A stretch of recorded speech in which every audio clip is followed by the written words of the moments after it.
This episode of the Dungeoncast has been brought to you by Hero Forge. Hero Forge offers fully customizable tabletop miniatures with dozens of fantasy species and thousands of parts to choose from. Their easy-to-use design tool lets you build your perfect miniature online using a fully 3D in-depth character creator right in your web browser. Hero Forge also offers downloadable model files for users to 3D print their unique designs at home. Their 2.0 color technology allows you to create your perfect miniature in color with advanced features like decals, makeup, war paint, and more. Design your unique miniature and get it printed in full color, no painting required.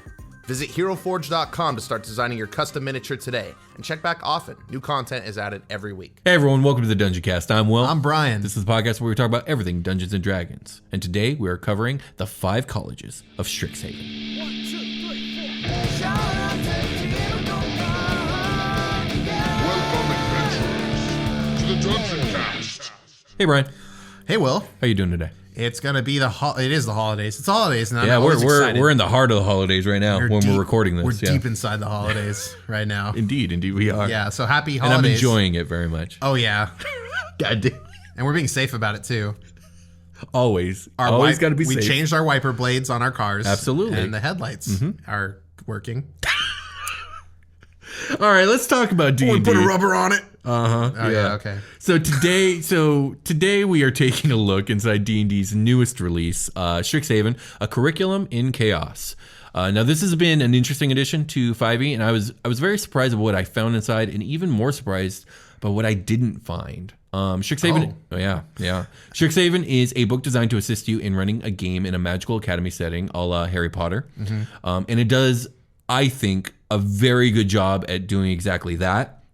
The lore around Strixhaven and its 5 colleges is well written, as the creative ways in which magic is studied and applied is described. It feels like a very well thought out and fun setting. Yeah, it looks like a lot of planning and thought went into like creating this book as far as what the creators have to say on it. They paid a lot of attention to the flavor and lore, for sure. And I've been seeing a lot of cool image work, and like they're still teasing the dragon stuff too. Which, yes, there is actually some really interesting dragon stuff, which we'll talk about today. But where this book delivers in juicy lore, it falls completely flat in the character options section. I think the online consensus on this book is that this book should have been marketed more as an adventure module rather than a new source book. And I agree. It even has a few pre-written adventures included in it. That being said, I will save my criticism of the book to the end of the episode because there's a lot of good things to talk about too. And any questions before we get into them? I will say that in the marketing of this book, that is the vibe I got, was that it was going to be like... Same. Like a character options. We were going to get I got the opposite thing. Oh, really? Yeah, okay. I got more of like, we're building a world and not really like there's going to be some magic. So I saw like there's going to be spells, there's going to be... I had assumed we were going to get a book in the vein more of Theros. Okay, yeah. Instead, we got a book more in the vein of Witchlight. Okay. I see that. I see what you mean now. And the thing is, if we look at the Magic the Gathering setting books, which this is one of those, we got, what was the first one? Guild Master's Guide to Ravnica. Ravnica. So we got Ravnica and we got Theros. Both of those had a lot of character options, new races, new subclasses, et cetera, et cetera. I guess I was going to save this for the end, but we're talking about it now. This book has no subclasses, 0. I thought it had a sorcerer thing. It doesn't. You would think it would have like wizardy stuff, sorcerer stuff, nothing. Okay. It has one race, which the Owlin, which it is the Aarakocra with dark vision. That's it. That's it. And like a paragraph of lore, so there's no lore to talk about either. Dark vision is like buttering your toast. And Dragons. I will find a way to make an episode about it, but I will have to dig directly into Magic the Gathering lore rather than D&D lore, which is fine. For the Owlin, yeah. There are some background stuff. They're okay. There's new spells, not as many as there probably should be. A lot of people were complaining about that. Spells are hard. The feats are a little bit weak sauce. Again, the character options for this are not good. That being said, this is a great book for a DM who wants to run a magical academy setting because goddamn, they do it well. And the lore is very, very good. And that's what we're talking about today. Well, that's exciting. Yeah. Okay. So let's talk about the lore of Strixhaven. Let's do it. Okay. So Strixhaven bills itself as the premier institution of magical learning in the world. As a Magic the Gathering setting, Strixhaven is canonically located on a world called Arcavios. which formed from the collision of two other worlds. It is situated in the northeastern portion of a continent called Orthia, or Orithia, also known as the Vast Lands, which is populated by tremendous varieties of people. That being said, the book makes it very clear that Strixhaven is designed to fit snugly into any homebrew world and not to overly concern yourself with the Magic the Gathering lore if it doesn't fit your needs. Some plug and play Hogwarts, baby. Yeah. Plug and play Hogwarts, game. very much. Yes, and then you see a magic school. Get in there and learn some shit, but don't change your class option. And you don't, and you really don't have to. We'll get into that. Like, you can go to the school as a barbarian. Ooh, okay. So studying at Strixhaven, though magical in nature, isn't about learning to be a wizard, but about learning to be a historian, an artist, an orator, a scientist, or some other profession while using magic to enhance one's studies. The university's understanding of magic is expansive. Characters of any class can study at Strixhaven, whether they're fully fledged spellcasters like wizards, clerics, or druids. They manage a spell or two thanks to a subclass or feat, or they manifest magical abilities that aren't even spells, a la like the there's that magic barbarian. Ancestral barbarian. Yeah, but there's another one after Yeah, there's that. a wild magic barbarian, which one. is a great one. But I think they even use the ancestral barbarian as an example because They you're get conjuring magic. spirits. Yeah. They get a magic of sorts. They actually do get two spells. They get like clairvoyance and Oh, there you go. Augury? Is it augury? Yeah, that's it. And I really like the wild magic barbarian because you can like give people spell slots and stuff. It's a very interesting subclass. So thus, students and faculty aren't limited to magical topics alone. They pursue studies in every facet of existence, magical or otherwise, applying magic to whatever they study. At Strixhaven, historians call forth the spirits of the dead to aid in their lessons about the past, and arcanobiologists use necromancy to pull at life and coax out death when teaching about the natural world. Simultaneously, mage artists sculpt elemental energy to create animate art, and arcane symbologists teach students how to recognize and understand the magical glyphs they encounter. All right, kids, we're having ghost lecture today. That's Dan, so fucking cool. Tell him how you died, Dan. Go ahead. No, yeah, come on. I brought you all the way here. Now tell him. I was thinking about, our world. Like, we brought back Abraham Lincoln. He's going to say what it was like at that night in the theater. Or like the Getty Address. What did he actually say? How did you really die, Abe? I kept getting too tall. And we couldn't really tell people that. So I had a guy shoot me because it was painful. Oh, that's terrible. Man. No, like this is great. This reminds me, this would be a cool place for downtime.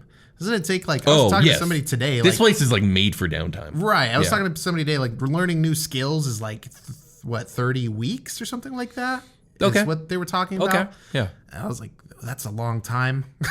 I mean, what? That's Makes sense for it to be long. 7 months or so of practice? 7-8 months. Yeah, sounds good. That sounds right. So if you spent like 7-8 months of downtime here to learn some cool bullshit. You're going to learn some cool bullshit for sure. So before we get into the school structure and campuses, Strixhaven has introduced a couple new natural phenomenon to D&D, which are on conspicuous display around the university.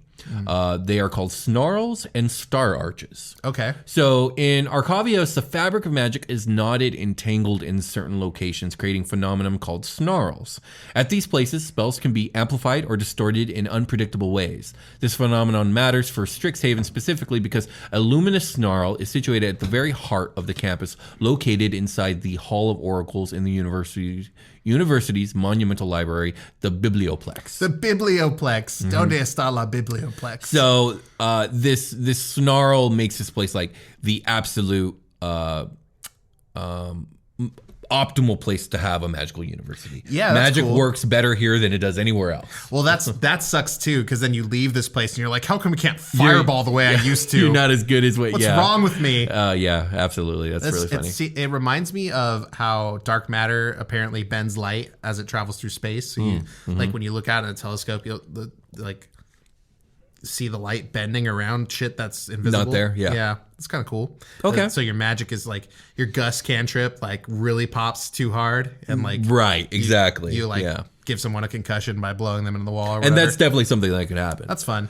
Similarly, gravity-defying arch shapes appear throughout the world of Arcavios, and in particular tower over the Biblioplex. These star arches are made from spokes of natural materials such as crystal or stone that flow in an arch shape.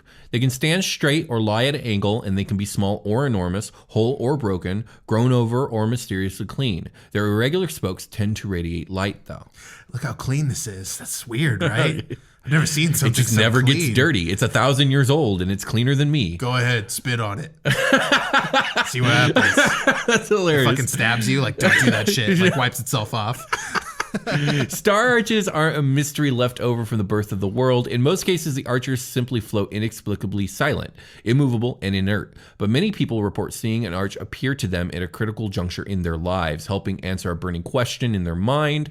Some scholars believe each arch marks a place of great magic, such as the site of a great mage's birth or the location of a time-lost spell. Fucking hermits coming down from the school, like hills.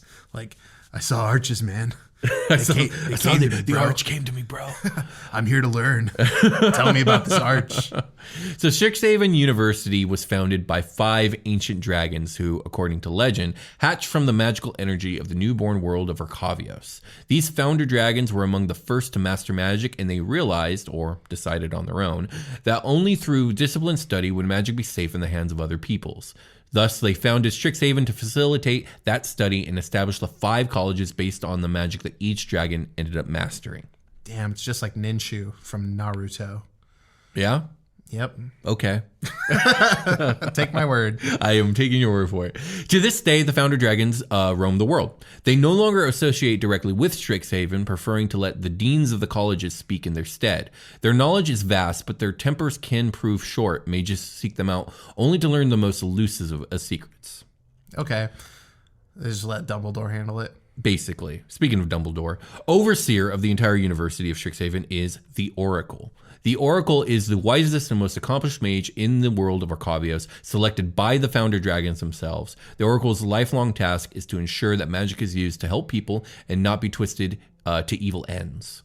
To be the Oracle, one must understand fundamental truths about the nature of magic, know and wield hundreds of spells, and possess impeccable judgment and virtue. Damn, hundreds of spells. Tough job to get. Oh man, you don't want to fight this guy.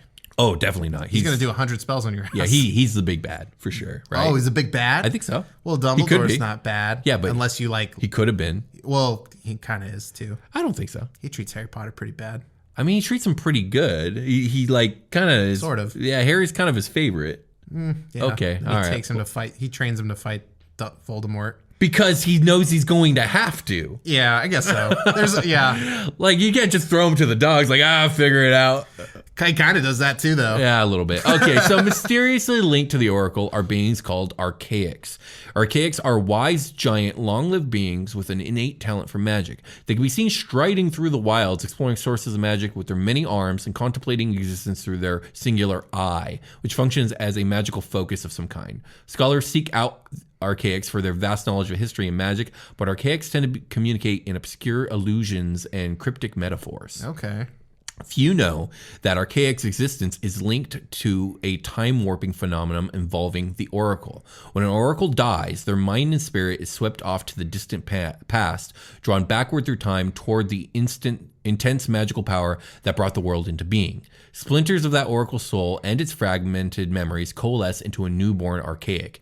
Every archaic alive today was born at the dawn of time from the mind of someone who lived and died, or will one day live and die, as an oracle. Archaics speak in cryptic allegories not only to tease and test the eager minds of the young mages, but also to cleverly sidestep time paradoxes. Okay, this is like fucking Socrates advanced. Yeah, just seriously. like walking around. Like, I guess it would be really weird if you're the oracle and you know this is going to happen to you and you find the archaic that you're going to become, that you've already became. And you guys just know the secret handshake for some reason. Yeah, for sure. And you're like, no, we can't do this right now. The paradox.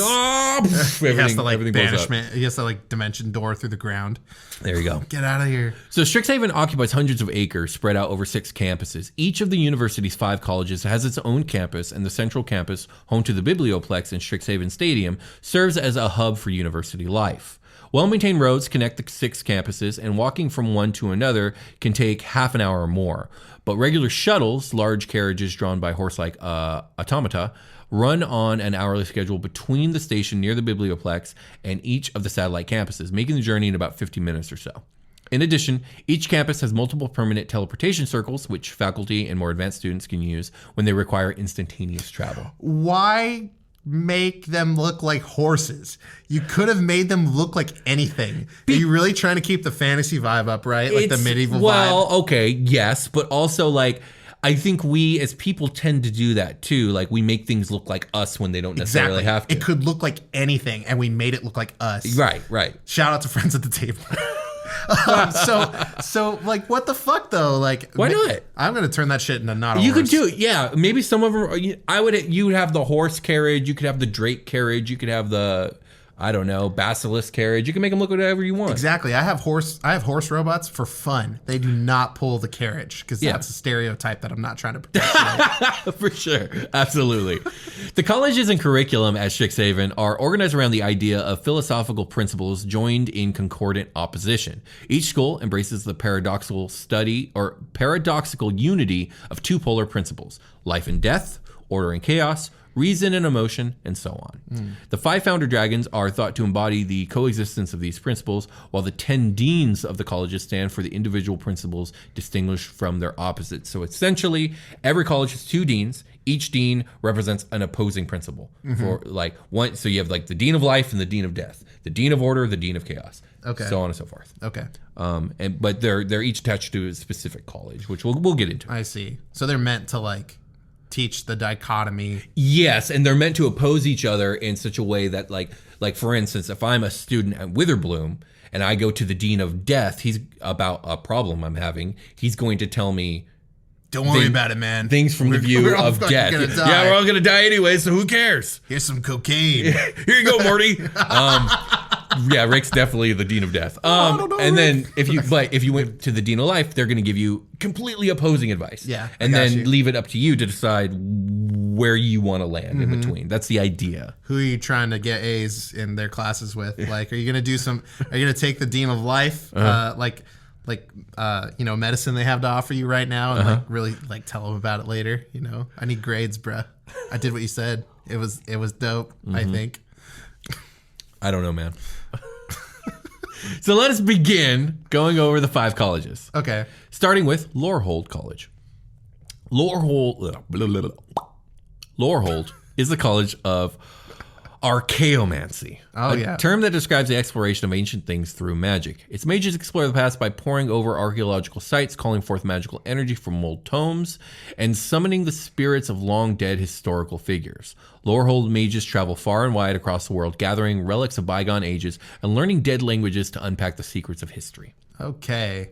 Lorehold College is devoted to the study of history, broadly understood to include the various aspects of culture, behavior, and social relationships that shape historical events. Its studies include various subdivisions of history: military history, social history, cultural history, archaeology, anthropology, psychology, sociology, religion, and economics. It overlaps with the Prismari College in the field of art history, with some students splitting their time between the 2 colleges.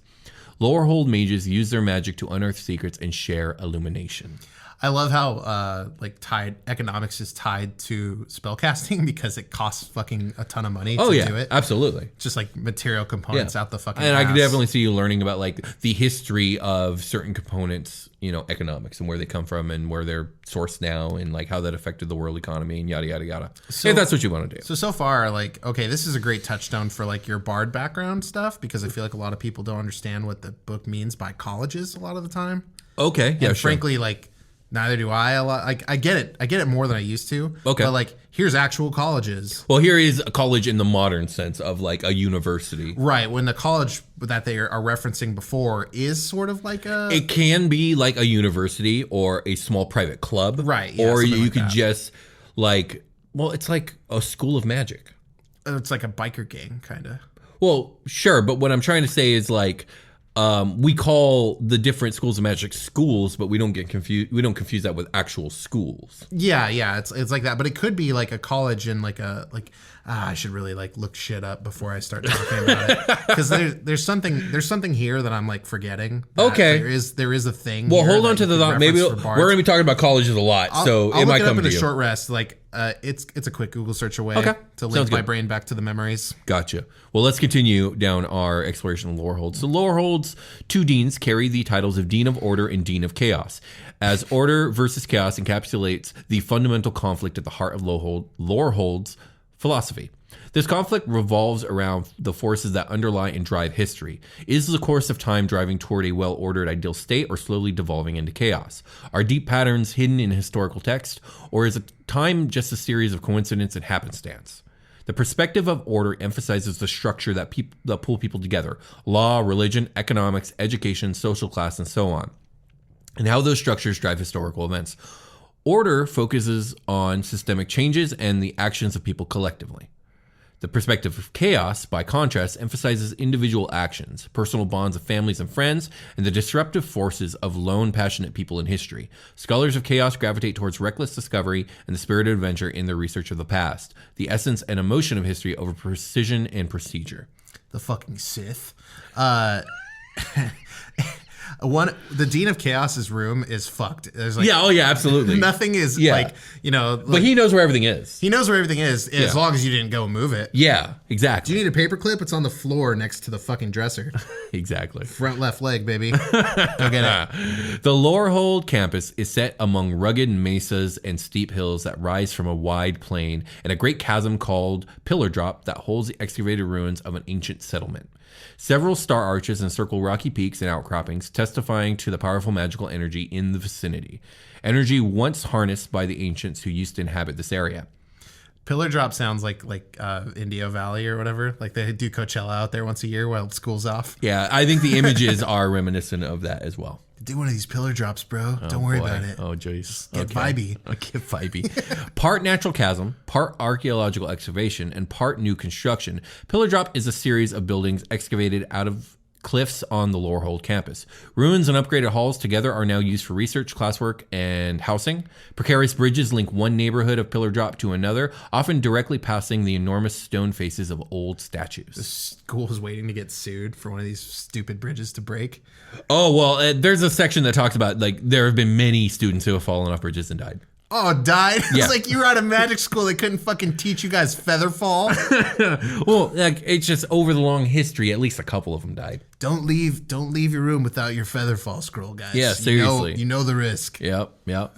Next is Prismari, the College of Elemental Arts, which is devoted to the study and practice of art intertwined with magic. The mage students of Prismari wield magic in spectacles of creativity, masterpieces of showy, over-the-top magic. They use elemental magic to express who they are and how they see the world, often combining different types of energy: fire, water, air, earth, lightning, heat, cold. I think fire and water kind of cover the heat, cold part, but whatever. In powerful expressions of conflict and harmony. Prismari College is dedicated to the arts. Its scholars view art as a fundamental form of self-expression and magic as a tool, a medium, and an inspiration. Prismari students focus on visual arts, including architecture, painting, and sculpture, and performing arts such as dance, music, and theater. The curriculum overlaps with Lorehold in the field of art history and with Silverquill in the literary arts, and some students divide their time between Prismari and one of those other schools to pursue these interdisciplinary fields. Prismari mages use magic to weave the elements into their creations. They might juxtapose fire alongside paint, ceramics, or fabric, and they might choreograph elaborate works that unite a dancer's movements with gusts and eddies of air. That's cool. Yeah, this is nice. Prismari's flavor. fucking cool. Yeah. Lorehold, by the way, Lorehold is the most boring of all the ones we're going to talk about. Ooh, okay. So we're now getting into all the more interesting colleges. The juice. Yeah, indeed. Prismari's two deans carry the titles of Dean of Perfection and Dean of Expression. Okay. One of them is. This is not. Okay, never mind. And Just they go. often express the fundamental conflict of their philosophy as perfection versus expression, or sometimes as intellect versus emotion. What is the purpose of art? Is it to make people think things or make people feel things? Is it supposed to be carefully thought out or raw and spontaneous? Is mastery of art a matter of honing precise techniques to a point of perfection or of perfectly expressing a raw emotional state? Does art aspire to express universal truths or intensely personal ones? Yes. Yes. Yeah. Well, yeah, that's, but they are two very true things that are in opposition to each other. Well, yeah, this each school dean is focuses on one or the to other. discuss it. Exactly. Yeah. Yes. Or like, not even I just knew you were going to discuss it. feel very strongly when we got to this school. Oh yeah, because you know. I know. Well, there's we're doing another podcast school. art right now. Well, there's another school that I think is probably a little bit more pertinent, Silverquill, to both of us, in fact. Sure. But we'll get to that. Art. I'm doing the art meme where you make claws pointed at you and like. Is that a thing? Yeah, Okay. I think so. I believe you. And there's another one where you put both your hands up and science. I live in a cave. The perspective Those of are old memes. Sorry. Okay. The perspective of perfection focuses on technique, analysis, theory, aesthetics, and universal principles. It embraces intellect over emotion, strives to be thought-provoking and reflective, and aspires to mastery. Its mages tend to use elemental forces of cold, water, and wind. The perspective of expression instead of emphasizes the portrayal of personal emotional truths. Its mages value improvisation, innovation, and rule breaking, and they often favor elemental magic using fire, lightning, and earth. Cool. Okay. That's good flavor. Southwest of the central campus, the Prismari campus is situated in a region of jagged rocks, rugged spires, and intense geothermal activity. The center of the Prismari campus is Quandrix Hall, a towering structure with a glassed-in observation area at the top. Yeah. So like an observation dome, basically. Yeah, exactly. Okay. Constantly changing strands of elemental energy encircles the structure. Artist mages can see for miles from Quandrix's main turret, and the view has inspired many artistic creations. This is in the southwest area. Yes. That's where the like lunch cook is Bobby Flay for this one. Sure. I like Bobby Flay. Yeah, you got to do your Southwest right. You're going to be eating like fucking beans and Chipotle. Oh my goodness. Hundreds of Prismari creations are displayed along a path that winds through the central campus buildings, giving the path its name, Opus Walk. Some famous pieces of magical art have been displayed along Opus Walk for centuries, while other transient bursts of creativity last only a few moments.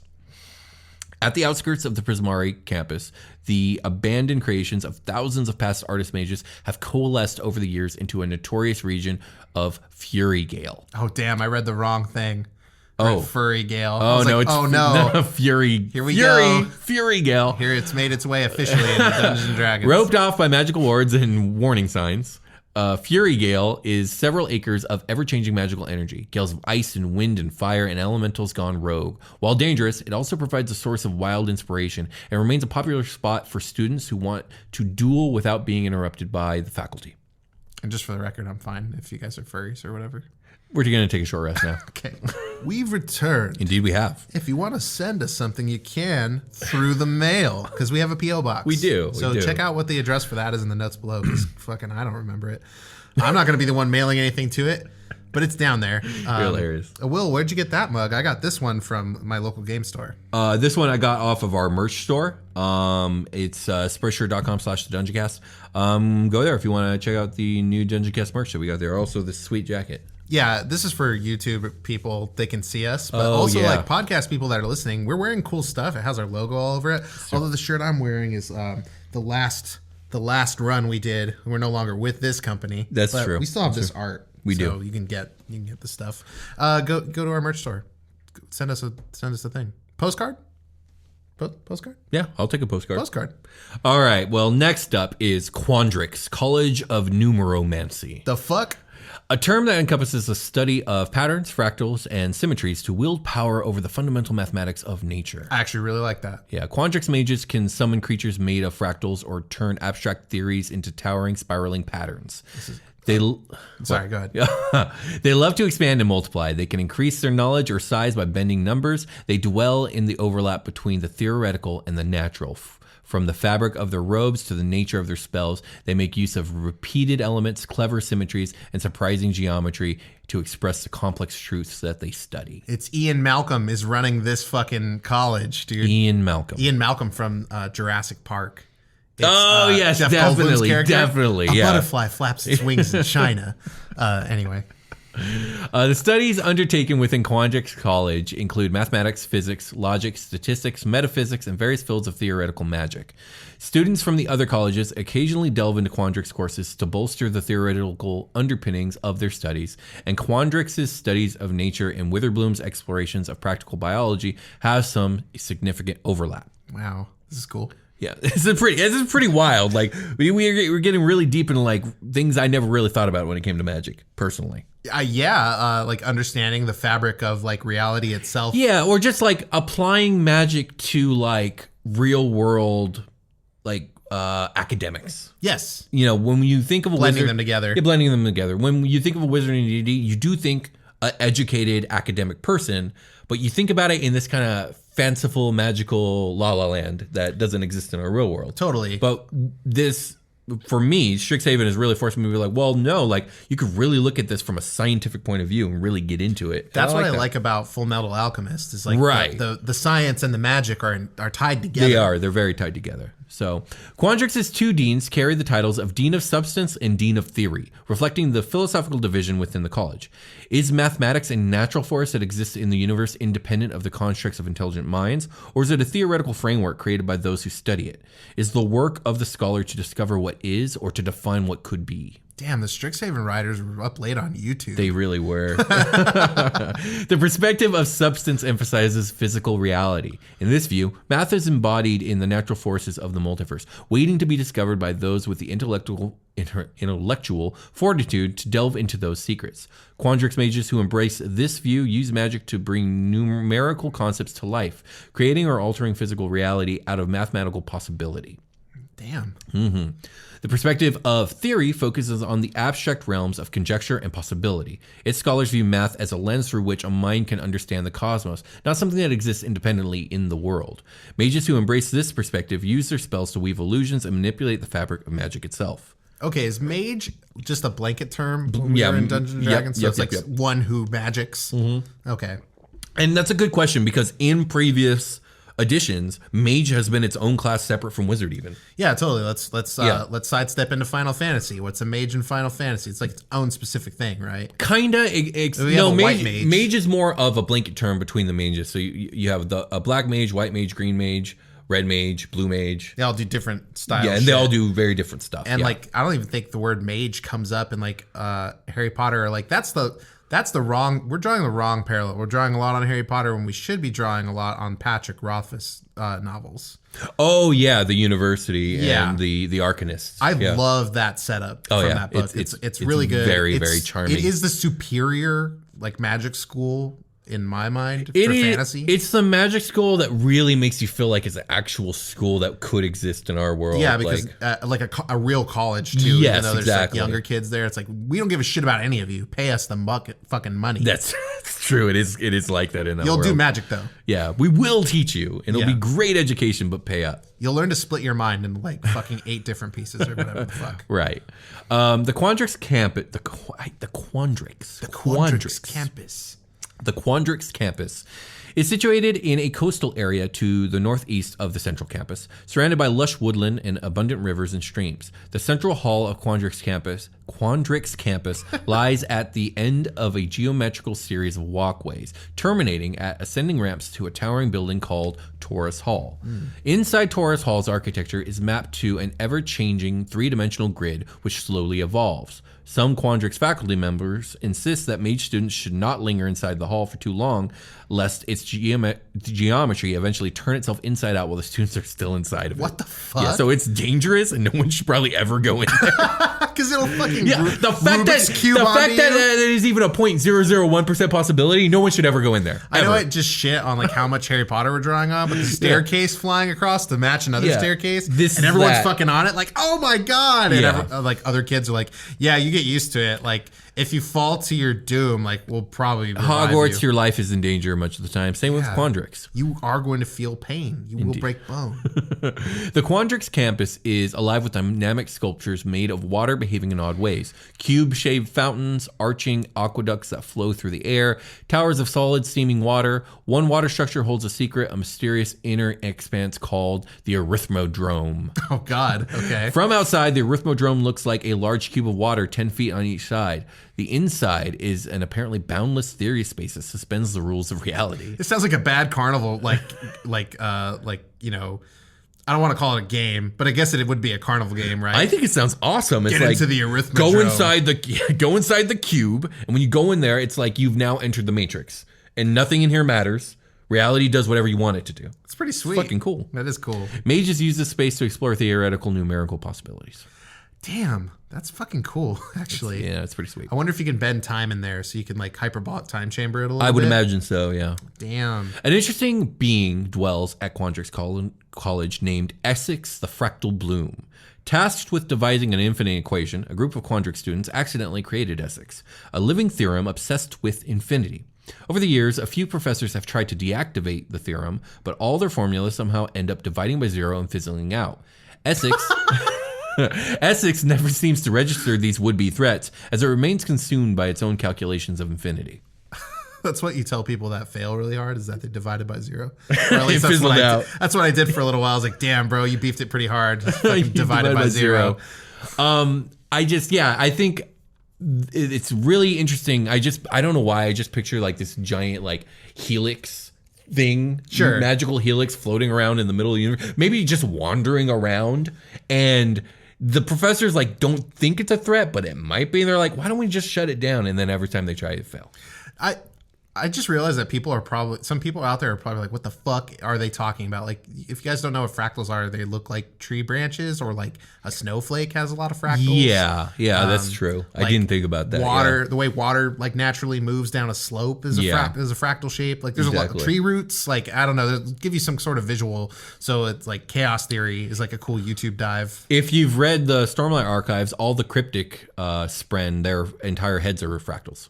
Yeah, or if you've read Jurassic Park, you kind of got an intro with Ian Malcolm's character. Yeah, very true. He's a scientist that studies chaos theory. Absolutely. That's why he's invited to the park. All right, well, on to Silverquill, which would be the college that I would attend. I've decided I'm a Silverquill man. Oh, you voted this for me too. You might be Prismari. I'm definitely Silverquill. Was cool.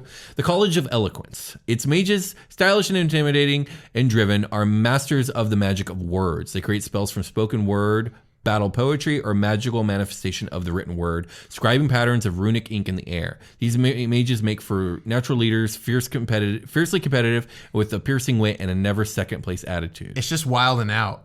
It's just the MTV show Wild and Out. What? Hosted by Nick Cannon. What? Okay, explain the show. They're just like, it's like Nick Cannon gets a bunch of people, and maybe there's one other like notable famous person outside of the show. Sure. And they split into 2 teams, and they do a bunch of like challenges that are like battles against each other. Okay. And they're usually like poetic or like rap in nature. Okay, yeah, that would happen here. Or they're telling jokes on people but about people's mamas. This is a place where people like write poems, speeches, essays, novels, all that other stuff. Yeah, totally. Yeah, but they're also rap battling. Yeah. Which I'm sure you would be attracted to. I would very much like to watch, but I would not participate. I am not a rapper. Your mom can't do magic. That's all I got. All right, moving on. The curriculum of Silverquill revolves around words encompassing literature, including fiction, essays, drama, and poetry, languages, linguistics, oratory, rhetoric, and dramatic performance. Okay. Students from other colleges often take Silverquill courses to improve their communication skills, learning to speak and write more effectively about their primary field of study.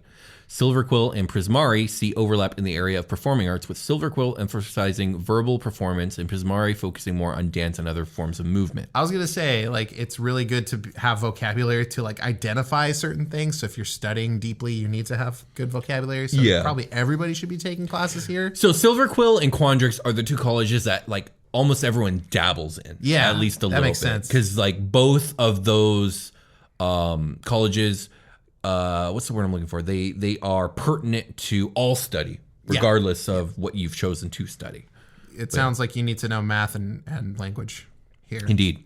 The 2 deans of Silverquill are called the Dean of Radiance and the Dean of Shadow, highlighting the college's use of metaphor in describing its philosophical differences. The metaphor of radiance and shadow takes concrete form in Silverquill magic as students learn to manifest brilliant light or inky darkness with their spells. The fundamental argument among Silverquill scholars centers on the purpose of communication. Is it to help others or further a personal agenda? Does literature selfishly better society or selfishly advance one's own goals? I wasn't ready for that philosophical bout. Also, before it gets away from me, I'm the Shadow Dean. No running in the halls. You never fucking see that full. The college's perspective of radiance envisions language as sunlight emanating from the speaker or writer to illuminate others and make the world a brighter place. Mages who embrace this view use their language skills and their magic to uplift and empower others, to shine light on the evils of society, and to inspire the best in those around them. The college's perspective of shadow focuses on the power of language to stab, to expose stinging truths, and to obfuscate secrets. The magic of shadow mages often manifests as bolts or blades of darkness or blotches of flowing ink, and its effects range from a sting of shame to an assault on the target's life energy. Holy shit. Good job on obfuscate. That's a hard one. Yeah. I don't know if it was a good job, but I said it eventually. You stuck with it, and that was what was important. And I was I didn't mean to like laugh in a negative way. I was just impressed mainly. It's like he said that live. I did. The Silverquill campus is located due north of the central Strixhaven campus and looks much like an extension of it. Silverquill is the most urban of the 5 colleges, with a campus that features buildings of stately elegance. The main Silverquill building is Grand Loft Hall, a vast space with shafts of light streaking in from the enchanted window panes far above. Grand Loft teems with balconies, lodges, booths, daises, and other spaces where orders can perform their craft freely. Inklings, the college's mascots, flit around the high ceiling, and enchanted spotlights automatically focus on any mage who uses powerful magic. And they're constantly just blasting the walls with paint from fucking squirt guns. Yeah, absolutely. Did everyone understand my Inklings reference? Google You mean Nintendo. Splatoon. Yeah, Splatoon. They really missed out on I wonder how Jubilex feels about this college. Ooh. All the ink. She's like, yeah, I fucking party here. These guys know how to fucking paint. The Rose stage is a rotating circular platform on Silverquill campus. It has a backdrop of roses made of magical ink, which creates excellent acoustics. Mage students meet at the Rose stage to practice performances, spar, or engage in honor duels. Faculty members often observe performances at the Rose stage, coaching the students in their magical and rhetorical displays. Why would they battle here? Are they trying to I really want my swords to cling out real hard? A lot of acting and theater happens here too. Oh, okay, I get it. So there's Projection. acting, there's theater, there's Yeah. rap battles, there's also debate.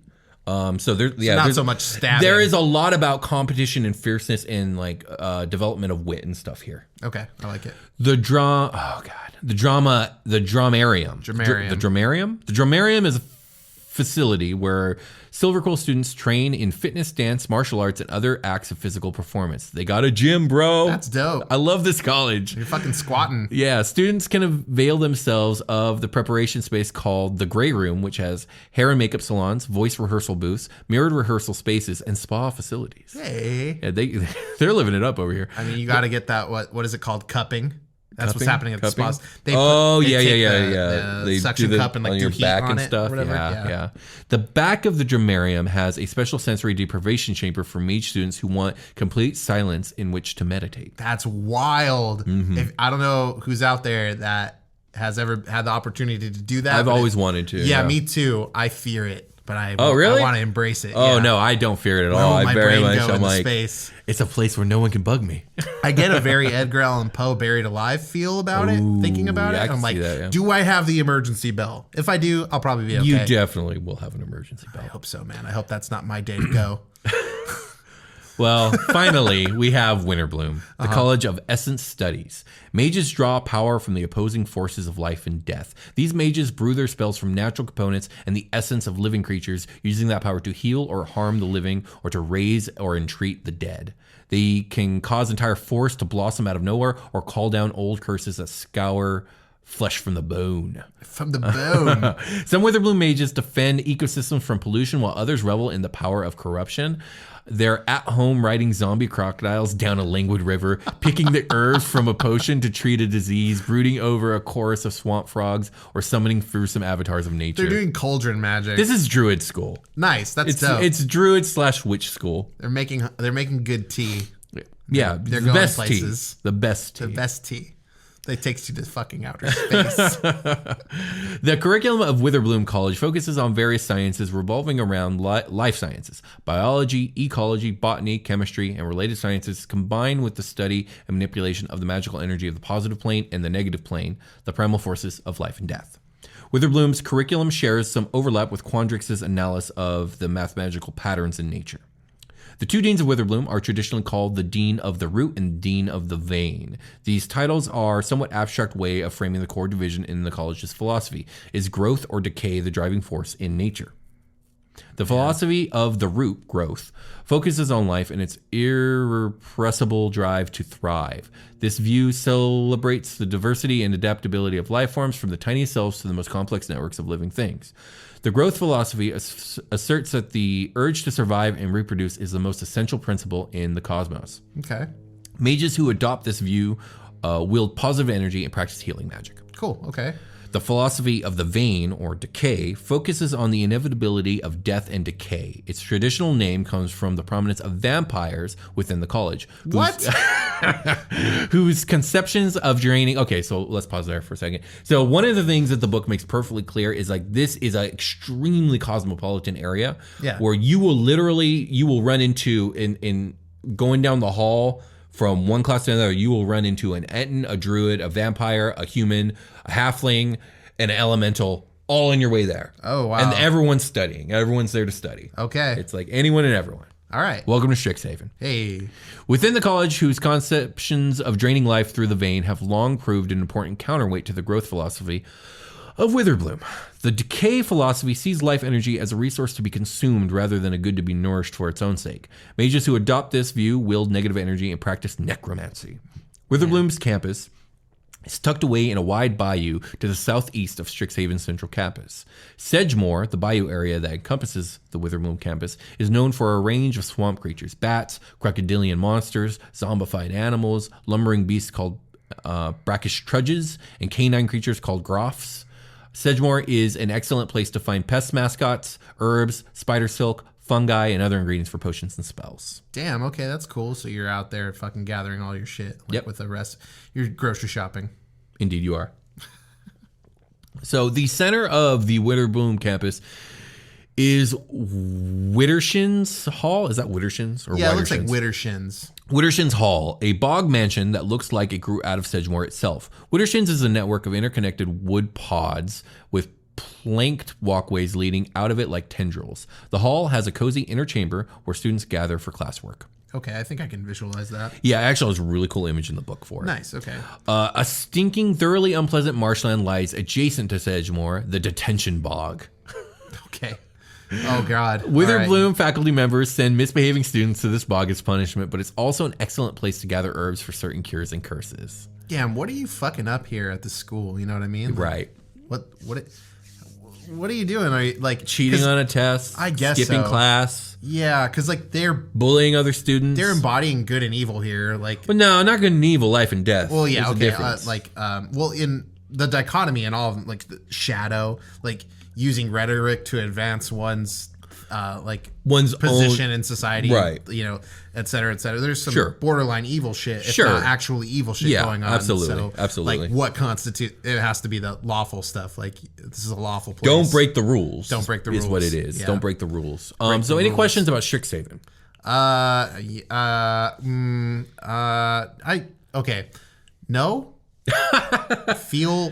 I understand this is a blanket episode and I could ask like 1,000 questions if I wanted Right. to, but like I feel like I have a feel for what this place is and is supposed to be. Right. So I feel good about what we talked about. So what I'll add here at the end here is that the lore for the setting is very good.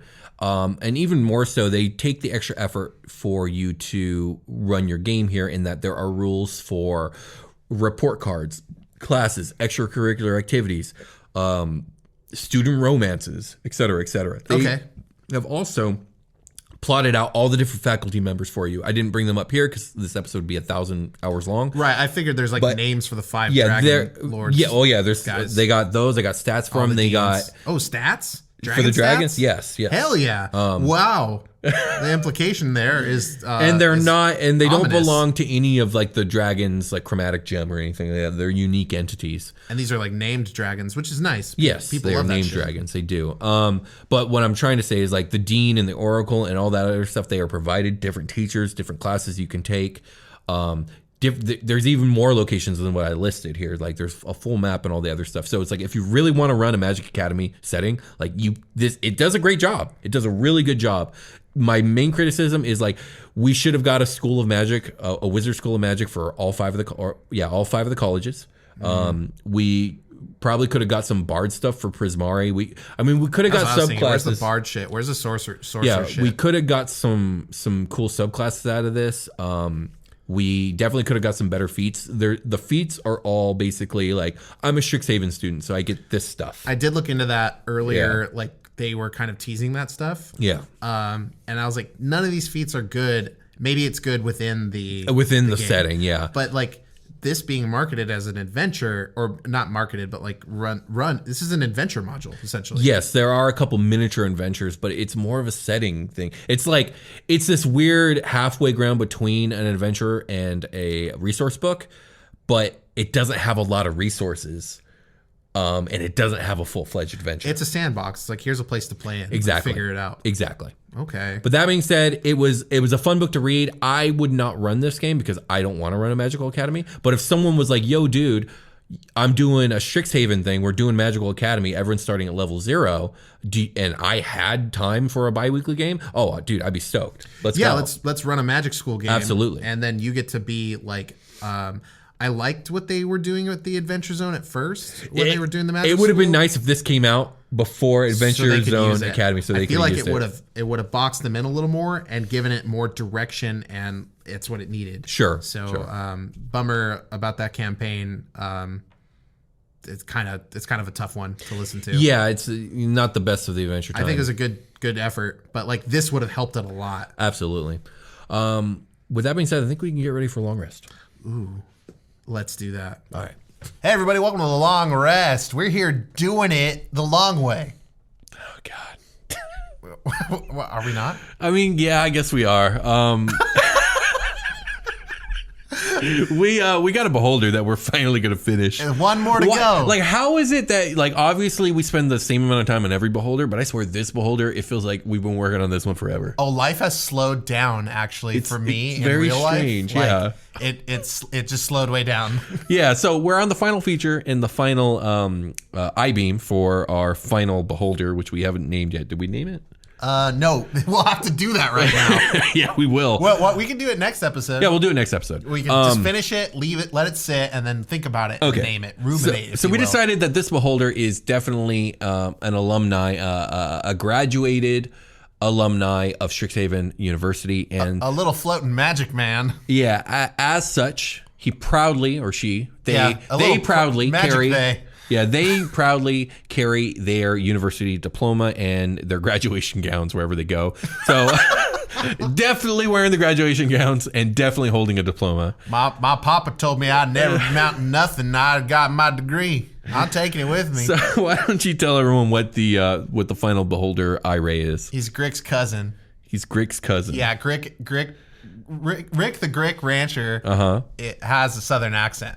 Okay, sure. This is Grick's cousin. Okay, this is Grick's cousin. We'll Dick. work. No. Diploma Dick. Diploma. I hate it. Let's not go there. Okay. Tell him about the I-beam. I-beam what? Philosophy beam? I was like, what was it? The philosophy beam. I must have been hit with it because I'm confused. As a student of Strixhaven, this beholder has learned many philosophies of life, death, light and shadow, et cetera, et cetera. And it hasn't aligned itself with a single one. No. And it's going to fire that brain chaos at you. Indeed. By showing you deeply the two sides of any given argument, it will leave you confused. Yeah, it basically, you get put in like a visual box where you are shown a coin, and then the coin flips over, and then the coin starts to spin. And then it shows you another coin. And you're like, there's 2 coins? And you can't handle it, and your brain breaks, and you're confused. I was thinking more along the lines of, like, gives you a great argument between chaos and order, like, instantaneously, so in depth that your brain can't handle it. But sure, we'll go with the coin. Yeah, like when they show you what the Matrix really is. Yeah, sure, and your exactly. brain like doesn't handle it so great. That's fucking good, Keanu, man. Thank you, man.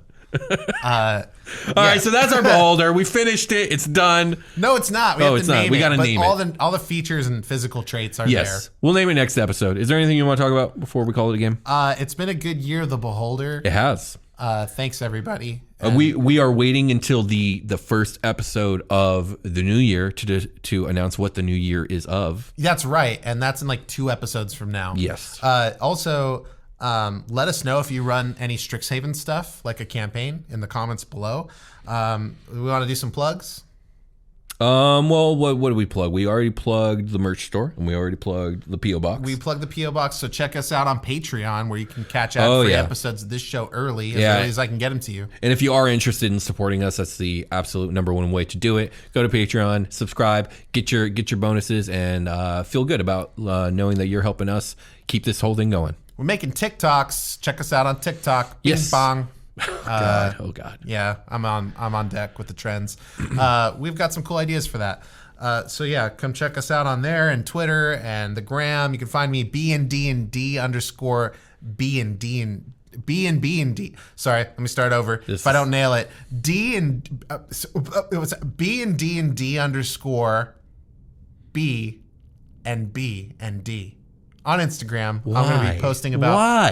It's a mirror. Brian and Dungeons and Dragons, and then the mirrored thing. It's because lots of names are taken. Okay. Because we're in the year of our Lord 2021. Fair enough. The internet has been around long enough for people to take all the good shit from me. It's true. Brian is a very common name. It was one of the most common Did names I tell the you, year I was born. almost named Brian. Damn, it got switched last second when my father decided he really wanted me named after his father. He's like, fuck Brian. My dad is better than whoever Brian is. And thus William Stark was born. And we found each other eventually. It's true. It could have been Brian. Hi, I'm Brian, and I'm Brian. I had a job where I was one of 6 Brians. Oh my God. It was the worst day of my life every day. All right, let's call it a game. We'll see you guys next time. Thanks for, bye.